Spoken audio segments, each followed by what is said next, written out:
निश्चयाचा महामेरू, बहुत जणांचे आधारू, अखंड स्थितीचा निर्धारू, श्रीमंत योगी. इतिहास साक्ष आहे. जेव्हा जेव्हा या मातीचा आत्मसन्मान तुडवला गेला, तेव्हा तेव्हा या सह्याद्रीने कुणाला तरी जन्माला घातला.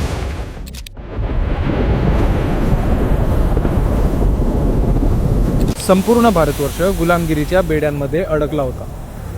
उत्तरेकडे मोगल बादशाह शहाजहाची सल्तनत आपल्या चरमसीमेवर होती आणि दख्खनमध्ये 5 वेगवेगळ्या इस्लामिक सल्तनती या भूमीचे लचके तोडत होत्या. विजापूरची आदिलशाही, अहमदनगरची निजामशाही आणि गोवळकोंड्याची कुतुबशाही या सगळ्यांच्या मधोमध शेतकरी आपलीच जमीन असूनही मजूर बनला होता. देवळ पाडली जात होती आणि आई बहिणींची आबरू वेशींवर टांगली जात होती. पण सर्वात दुर्दैवी गोष्ट ही होती की आपण हे मानून घेतले होते की गुलामगिरी हेच आपलं नशीब आहे.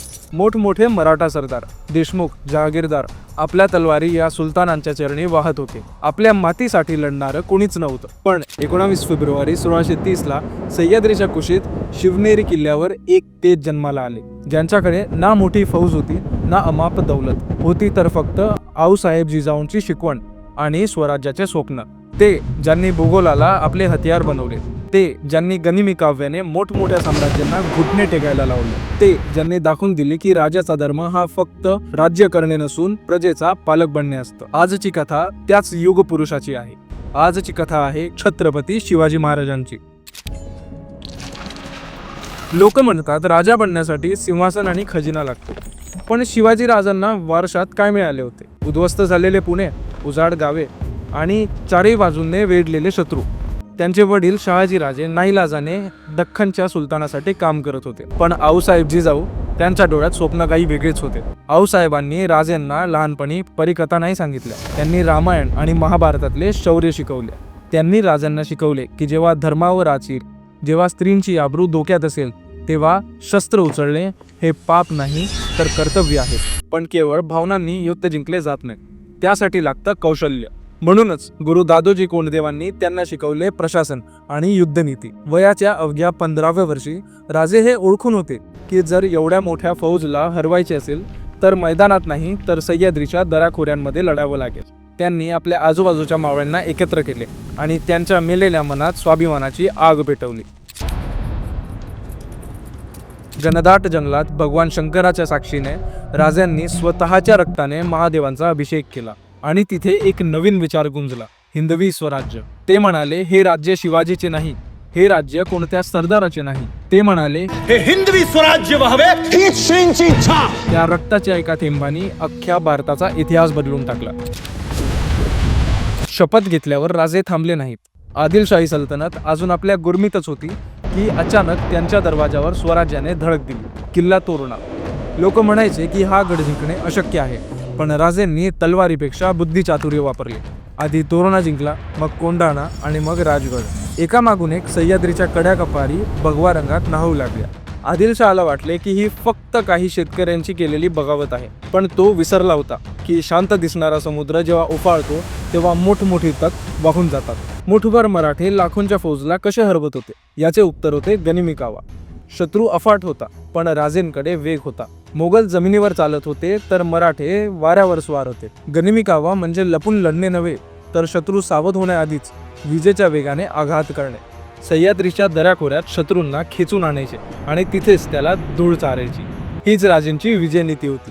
शत्रूला वाटायचे की राजे फक्त लपून लढतात, परंतु राजेंनी दुश्मनाच्या घरात घुसून हल्ला करण्याचे अतुलनीय साहस दाखवले. औरंगजेबाचा मामा शाहिस्तेखान 1 लाखाची फौज घेऊन तिथे तळ ठोकून होता. मग राजेंनी काय केलं? फक्त 400 मावळे सोबत घेतले आणि एका लग्नाच्या वरातीचा वेश करून पुण्यात प्रवेश केला. थेट खानाच्या शयनागृहावर हल्ला केला. शाहिस्तेखान जीव वाचून खिडकीतून उडाला, पण राजांच्या तलवारीने त्याची बोटे छाटली गेली. 1 लाखाची फौज बाहेर पहरा देत होती आणि राजांनी दुश्मनाच्या सेनापतीला त्याच्याच घरात अपंग बनवले. विजयापूरच्या बडी बेगमने दरबारात सवाल केला, कोण आणेल त्या शिवाजीला? तेव्हा उठला अफजल खान, एक दिप्पाड देहपट्टीचा राक्षस, ज्याच्याकडे 12,000ची फौज होती आणि डोळ्यात सैतानाची क्रूरता. येता येता त्याने तुळजापूर आणि पंढरपूरचे मंदिरं उद्ध्वस्त केली. याचा हेतू एकच होता की राजे रागात येतील आणि एखादी चूक करतील. परंतु राजेंनी क्रोध नाही, संयम निवडला. त्यांनी खानाला प्रतापगडच्या पायथ्याशी बोलवले. 10 नोव्हेंबर 1659. भेटीचा दिवस. राजे जाणून होते की ही भेट नाही, दगाफटका होणार, म्हणून ते अंगराख्याच्या आत चिलखत आणि हातात वाघनख घालून होते. जसं अफजल खानाने गळाभेट घेण्याच्या बहाण्याने राजांची मान मुरगळली आणि कट्टेरीचा वार केला, कट्ट्यार चिलखतावर घासली गेली आणि मग दगेबाजाला त्याच्याच भाषेत उत्तर मिळाले. राजांनी आपलं वाघनख खानाच्या पोटात घुसवले.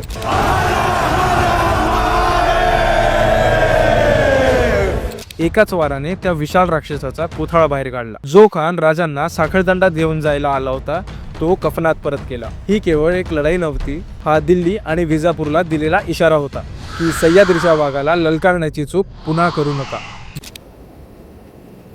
युद्धाच्या मैदानात राजांना हरवणे अशक्य होते, म्हणून औरंगजेबाने कूटनीती वापरली. राजांना दिल्ली दरबारात येण्याचे आमंत्रण दिले. वचन दिले होते सन्मानाची आणि सुरक्षेची.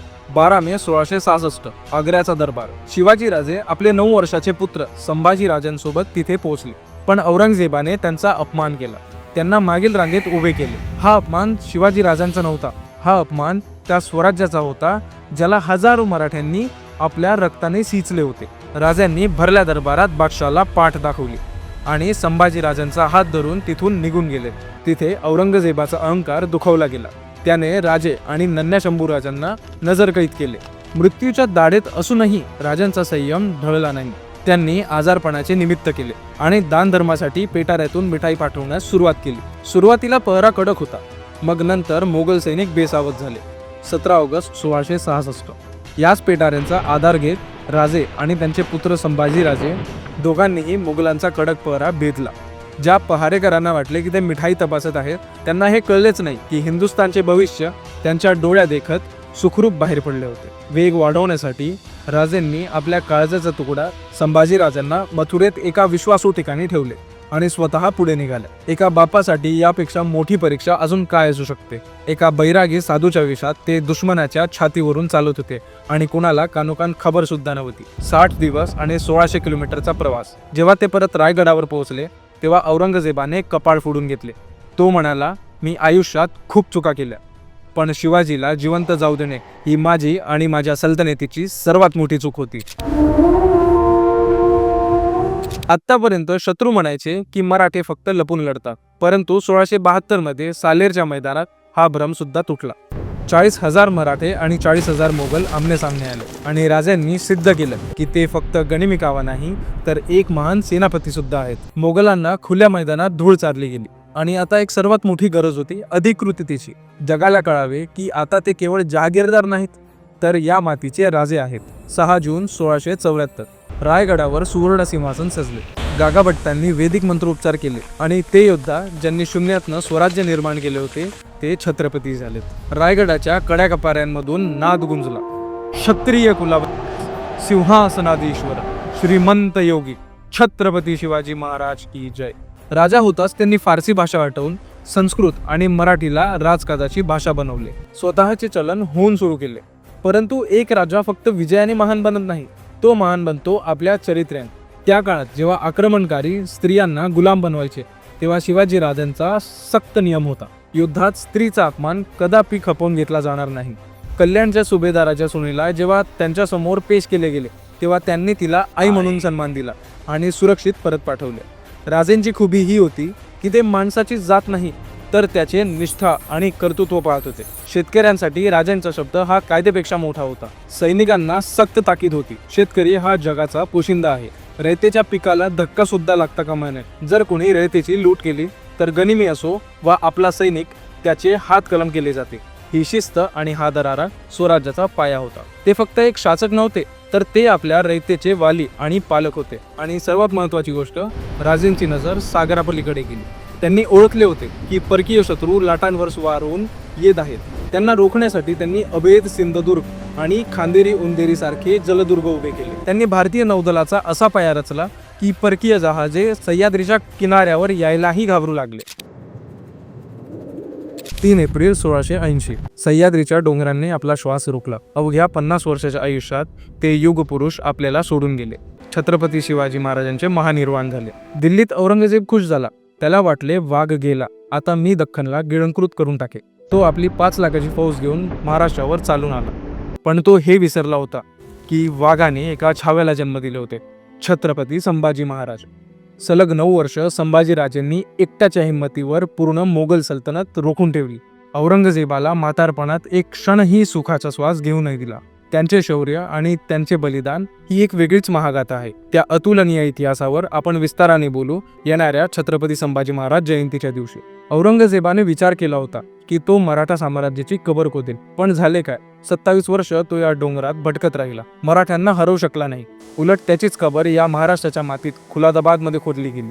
इतिहासात हे पहिल्यांदाच घडले की एका राजाने आपल्या महानिर्वाणानंतर सुद्धा आपल्या समाधीतून दिल्लीच्या बादशाहाला गुडघे टेकण्यास भाग पाडले. शिवाजी महाराजांनी लावलेल्या स्वराज्याचा रोपट्याचं आज वटवृक्ष झाले होते. त्यांनी दाखवलेल्या रस्त्यावर चालून बाजीराव पेशवे आणि मराठा सेनेने कटक पासून अटकपर्यंत भगवा झेंडा फडकवला. आजही जेव्हा आपण त्या किल्ल्यांकडे बघतो तेव्हा आपल्याला फक्त दगडधोंडे दिसत नाहीत, आपल्याला त्यांचा त्याग दिसतो. आपण आहोत कारण ते होते. जग काहीही म्हणू दे, पण आपण त्या मातीचे वंशज आहोत जिथे मृत्यूला सुद्धा हर हर महादेव म्हणून आवाहन दिले जातात. आणि म्हणूनच मला गर्व आहे माझ्या संस्कृतीवर, मला गर्व आहे माझ्या इतिहासावर आणि गर्व आहे मला मराठी असल्याचा. युगे येतील युगे जातील, पण हे नाव अमर राहील. प्रौढ प्रताप पुरंदर क्षत्रिय कुलावतौ सिंहासनाधीश्वर